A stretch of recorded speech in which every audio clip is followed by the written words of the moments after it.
What would your younger self say about how your family turned out? On my wedding day, just as I was about to walk down the aisle, I felt my phone buzzing inside the little silk bag my maid of honor was holding for me. The organ had already begun to play, and the guests had risen to their feet, yet the vibration felt so heavy it nearly rattled the bones in my hand when she passed it to me. I glanced down and saw a message from my dad. The words were short, but they cut like a blade. "Can we come in? We regret everything." For one brief second, the air seemed to drain from the room, and I wasn't a bride about to meet her husband. I was a daughter again, standing on the porch of my parents' house, clutching a garbage bag filled with the only belongings I had left,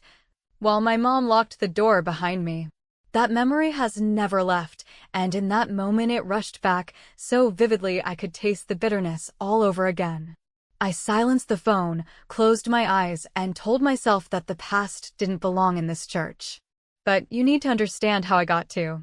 that decision, because it wasn't simple and it wasn't painless. When I was growing up, my sister Amelia and I were close in age, only 2 years apart, but we could not have been more different in temperament. She was the kind of girl who knew how to slip into a room and immediately command attention, with her wide smile, dramatic gestures, and habit of exaggerating every story until it bordered on fantasy. I was quieter, more grounded, the one who earned good grades and picked up extra shifts at the grocery store to save for community college. Our parents always leaned toward the child who shone the brightest in the eyes of others, and Amelia understood early on that being entertaining and dramatic won her more favor than simply being reliable. By the time I was 17, I had already learned that her approval came at a cost. She was jealous, though she would never admit it directly. If a teacher praised me, Amelia made sure to whisper rumors that chipped away at my reputation. If I got invited to a school dance, she found a way to mock the boy until I felt embarrassed accepting. At first, I brushed it off as typical sibling rivalry, but then came the night she crossed a line that I could never uncross. It happened in the middle of summer, when our parents were hosting neighbors for one of their backyard barbecues. I had just finished my shift at the grocery store and walked in, sweaty and tired, still wearing my name tag. Amelia had been telling stories on the patio, painting herself as some sort of rising star among her friends, while I slipped quietly into the kitchen to grab a drink. When I came back outside, I realized she had shifted her spotlight onto me, but not in a way I could defend. In front of neighbors and extended family, Amelia claimed I had been sneaking out at night to sleep with older men and that I was using my grocery store job as a cover to sell pills behind the store. She said it with such detail, such conviction, that a few guests even gasped, and my parents turned to me with faces that had drained of all color. I remember standing there with my plastic cup, ice cubes rattling against the sides, feeling the world tilt sideways. I tried to laugh it off, saying she was exaggerating like always, but Amelia doubled down, adding details that she could only have invented. My dad's jaw clenched, and my mom asked me, in front of everyone, if it was true. The humiliation was worse than any punishment that could follow. I shook my head, tried to defend myself, but the seed had been planted, and once my parents heard it from Amelia's lips, it became truth to them. That night spiraled into shouting, slammed doors, and accusations I couldn't disprove. My dad asked me where I got the money to buy new sneakers, and I told him I saved for my shifts, but he didn't believe me. My mom said she had seen me acting secretive, though the only secret I had was studying for a scholarship exam. Amelia sat on the couch, arms folded smugly, enjoying every second of my downfall. By the end of that fight, my parents told me to pack my things. My mom handed me a garbage bag, as if I didn't deserve a suitcase. My dad said I had brought shame into their home. The last sound I heard before the door locked behind me was Amelia's laugh, muffled by the curtains. I stood outside with my bag, staring at the familiar siding of the house where I grew up, and I knew that nothing would ever be the same. I didn't even have a plan. I only had $20 and the clothes in that bag. The streetlight flickered overhead, casting a weak glow, and the cool night air bit at my skin. I remember thinking, so this is how it starts, the first night of the rest of my life. What I didn't realize then was that this wasn't just a low point. It was the kind of wound that carves deep enough to shape everything that comes afterward. I had lost my family, my home, and the security of believing parents would always stand behind me. All I had left was anger, a stubborn streak of survival, and a burning vow that one day, whether they admitted it or not, they would regret what they had done. And regret, as it turns out, has a way of catching up at the most inconvenient times. The first night in my car taught me that the body can adapt to almost anything if the mind decides the alternative is worse, so I rolled a hoodie into a lumpy pillow, cracked the windows just enough to keep the glass from fogging, tucked my purse beneath my lower back like an improvised safe, and told myself that this was temporary, a layover in a part of life where the vending machines only took quarters and the announcements were in a language I didn't want to learn, because if I admitted this could be permanent, I would have broken in half right there under the parking lot light behind the 24-hour grocery store where I had just clocked out. I learned quickly which lots stayed quiet, which night managers looked away if you kept your dashboard neat and waved in the morning, and which places had bathrooms clean enough to make you feel almost human after you washed your face with paper towels and a stubborn streak of dignity that refused to die. By day, I picked up shifts wherever someone would let me clock in, wiping down tables at a diner that smelled like burnt coffee and cinnamon, folding shirts at a discount store where the soundtrack was a loop of cheerful pop that made my temples throb, and scrubbing offices after hours until my hands were raw, while my mind rehearsed every accusation my parents had thrown at me and rewrote them with footnotes, timestamps, and receipts. Humor is a weird little lifeboat, and mine looked like gas station hot dogs and a loyalty card with so many stamps the clerk started calling me by name, so I would stand by the roller grill and tell myself, very seriously, that this was a gourmet tasting menu with regional flair, and if Michelin ever visited the night shift, they would give this place a star for keeping a girl alive on $2 and an iron will. And I would laugh softly because the alternative was crying in front of the beef jerky, which felt like losing twice. I kept a notebook where other people might have kept a diary, not with feelings, I had enough of those without immortalizing them, but with proof. Pay stubs neatly folded, the manager's number from the diner who said I worked double shifts, a receipt for a drug test I took voluntarily at a clinic that smelled like antiseptic and tired hope, and a letter from my old English teacher Mrs. Porter who, when I told her what Amelia had said, stared at me for a long, quiet minute and then printed an email in which she described me as diligent, stubborn, and allergic to shortcuts, which, coming from a woman who graded like a Supreme Court judge, felt like a small crown placed gently on my head.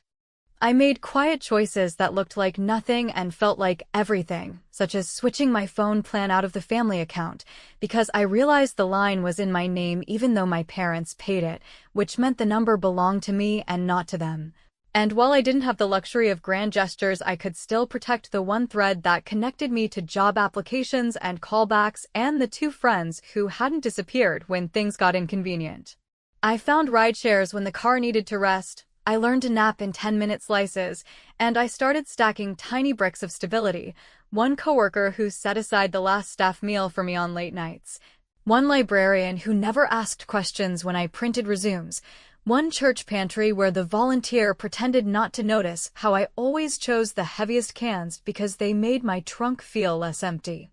Meanwhile, Amelia remained Amelia, which is to say theatrical and hungry for an audience, and I would catch glimpses of her through mutual friends' posts, always in a dress a shade too bright, always laughing with her head tilted back as though the sky were whispering compliments the rest of US couldn't hear, and while I told myself I didn't care, a part of me kept a ledger where balance never quite arrived. One afternoon, after a week of juggling 3 different schedules and running on the kind of exhaustion that makes your bones feel hollow,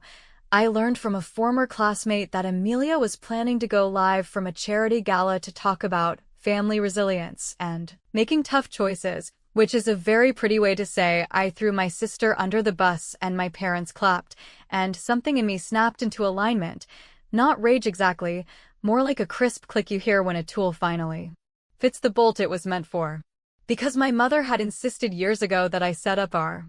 family's shared mobile account, I was the organized one, remember. I still had administrator access that had survived the chaos of my exit. A little digital key I had forgotten in the pocket of a coat I no longer owned. And while I could not rewrite history, I could nudge the present in ways that felt like justice scaled to my budget. 10 minutes before Amelia's big appearance, while I sat in my car outside the laundromat waiting for the dryer to stop pretending it wasn't broken, I logged in, navigated to device controls, and toggled her data line off with the same steady hand I used to slide trays of coffee mugs onto the diner's pass. Then I put my phone face down and watched the door spin as socks beat their soft rhythm, thinking about how power rarely looks like thunder and is more often just a switch with your name on it. Later I heard, with a satisfaction that tasted like clean water on a hot day, that Amelia's live stream had sputtered, frozen on a frame where her smile looked a little too wide and her eyes a little too surprised, and that she had spent the first half of the gala begging for someone else's hotspot while muttering about incompetent carriers, which is not the kind of catastrophe that changes the world, but it shifted something inside me. A tiny counterweight that said I wasn't helpless, I wasn't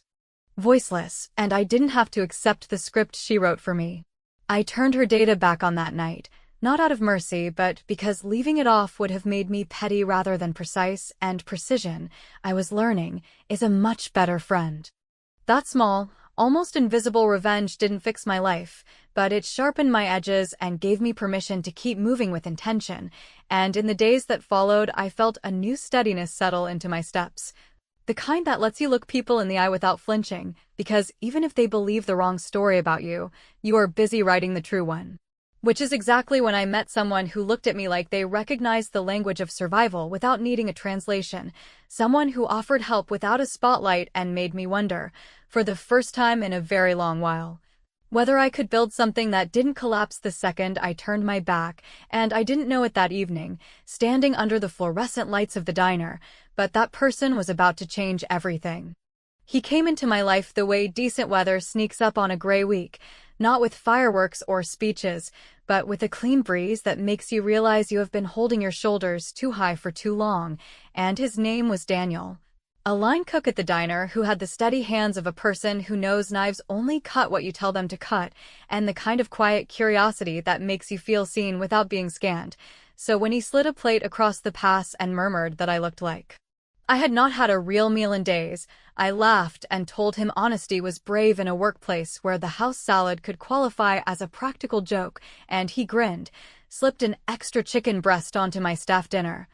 and said bravery was cheaper than therapy and tipped better, which is how our first conversation both started and felt like a rescue boat at the same time. Over the next weeks, we built a rhythm that belonged to people who understood survival in the same tense, with the two of us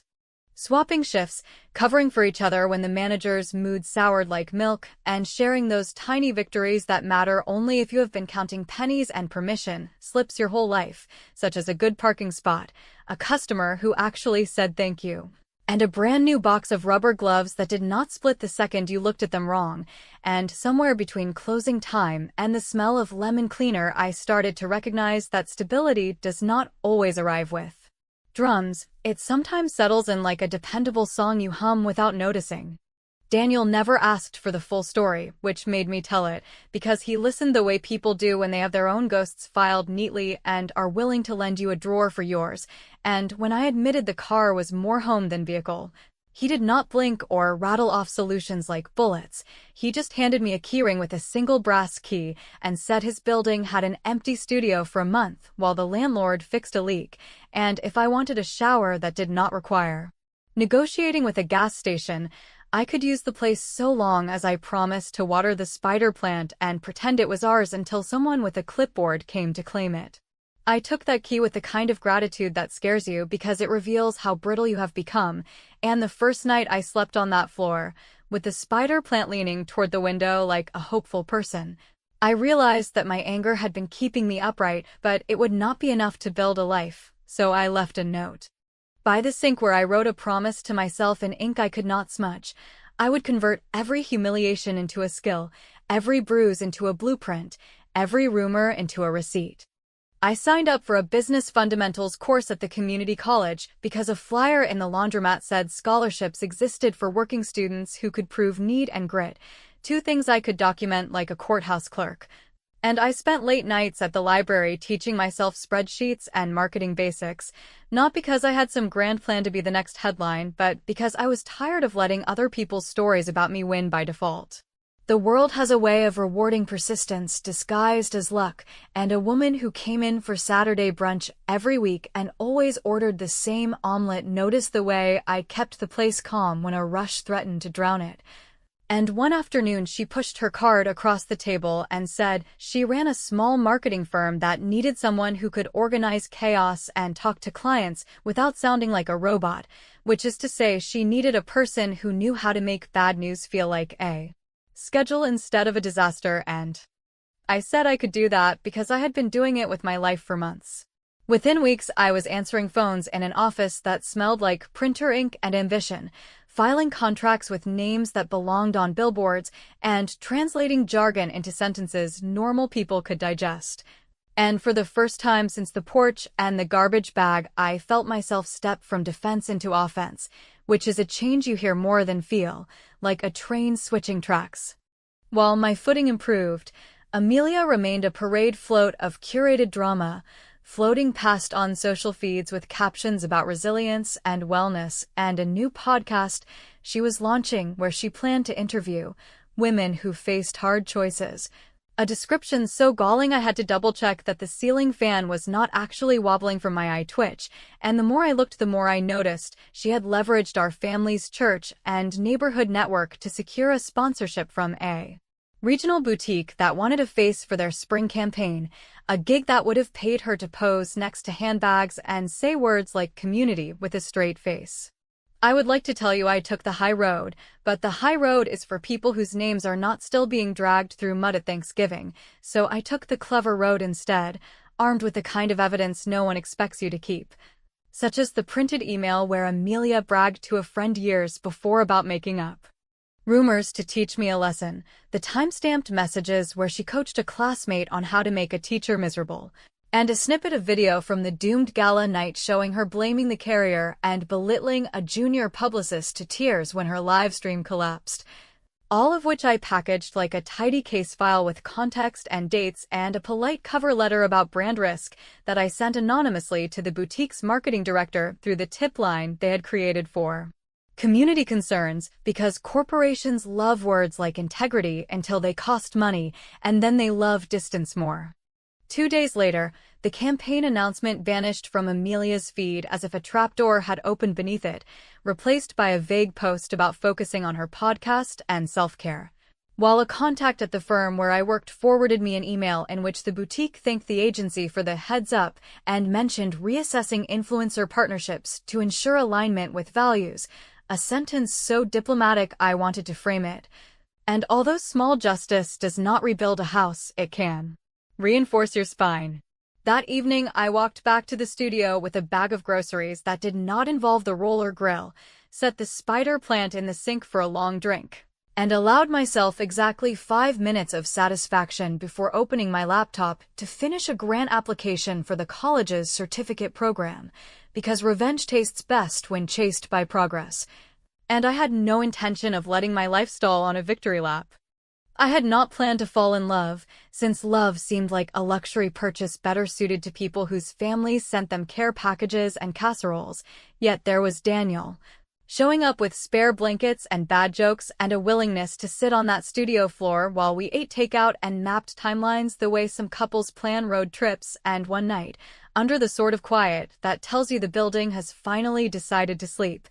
he looked at me with that steady gaze and asked if I could imagine building something permanent that belonged to us rather than to the past, and the word yes rose in my throat like a morning, which would have been a perfect ending if life did not enjoy turning corners without using blinkers.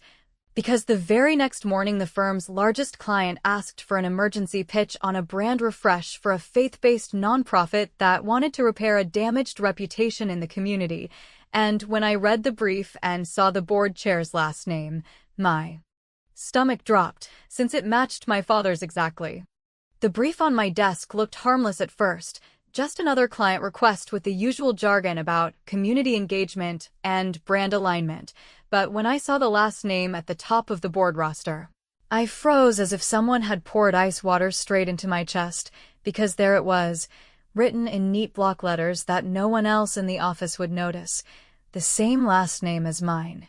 The same last name I had been trying to outrun since the night my parents locked the door behind me. My father was listed as chair of the nonprofits board, and suddenly the task of writing a campaign proposal turned into a mirror shoved under my face, daring me to pretend the past wasn't clawing its way back into the present. I told myself it was just business, that it had nothing to do with me personally, but you can't spend years building a life out of ashes only to ignore the smoke when it drifts in through the window.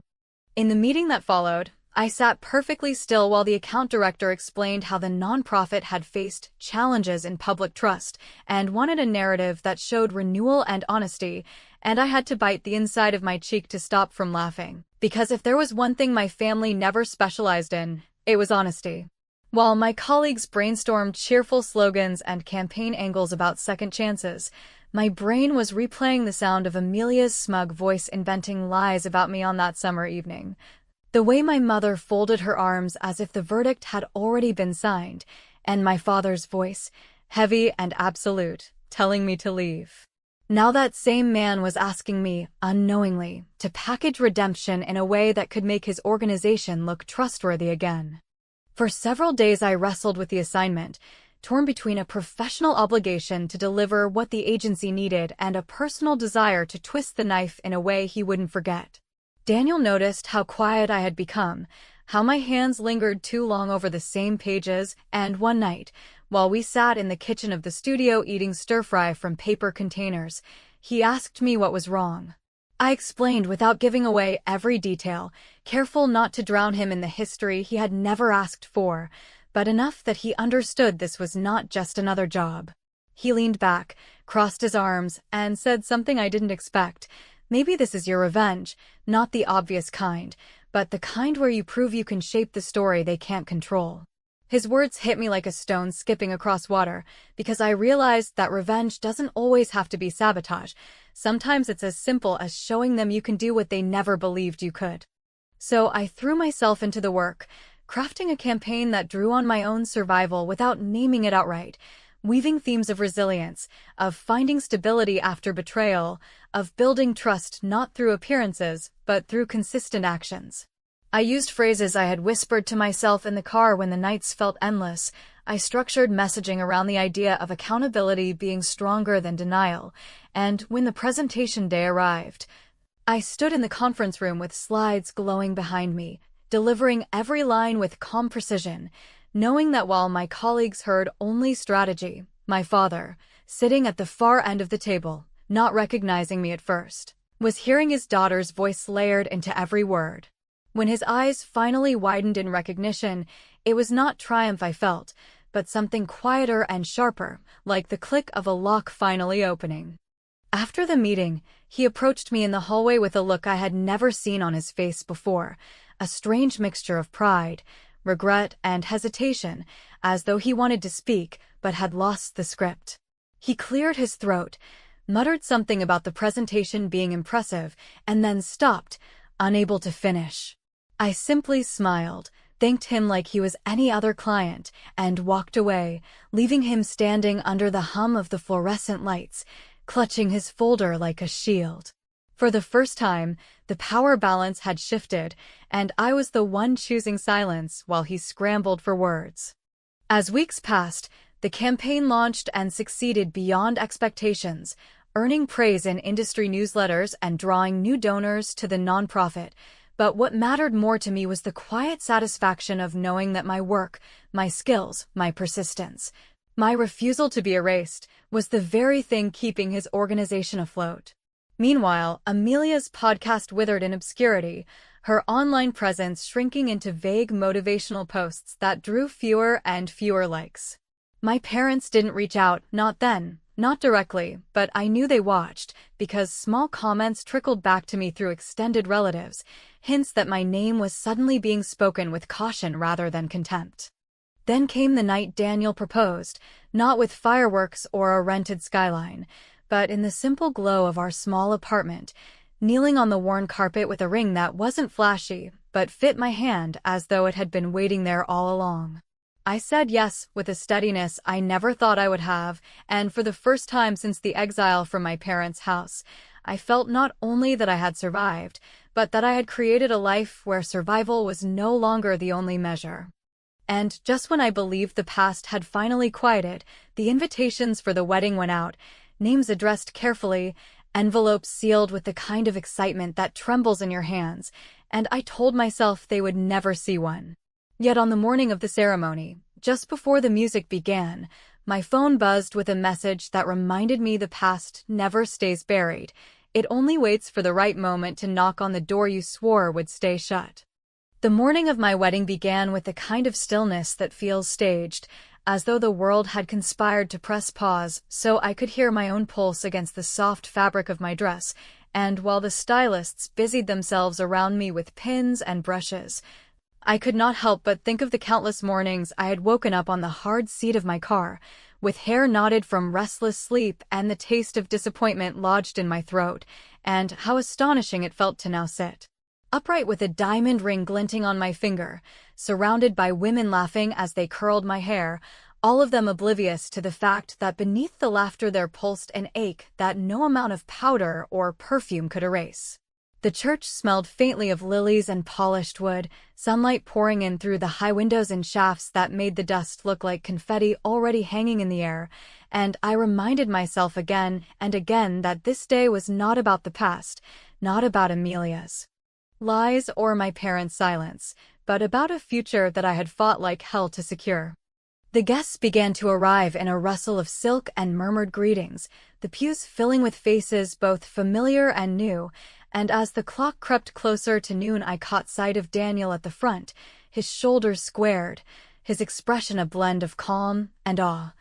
The same look he had given me on nights when I thought my life might collapse again, when he silently placed food in front of me and let me eat without questions. My maid of honor squeezed my hand, whispered that it was time, and just as I adjusted the veil that floated like a soft cloud against my cheek, my phone, tucked discreetly into the silk bag she carried,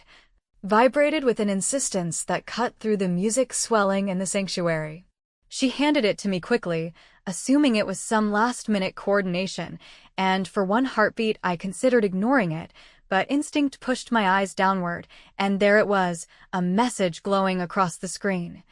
The name attached to it so heavy with history that my chest tightened. Before I could even read the words,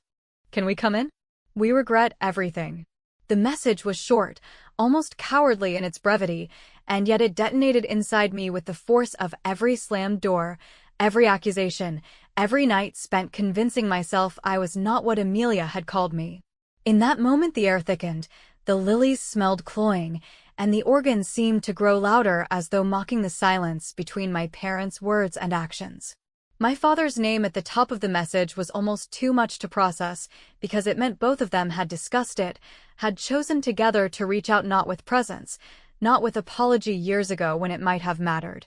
but with a few words typed into a phone while I stood ready to walk into the next chapter of my life.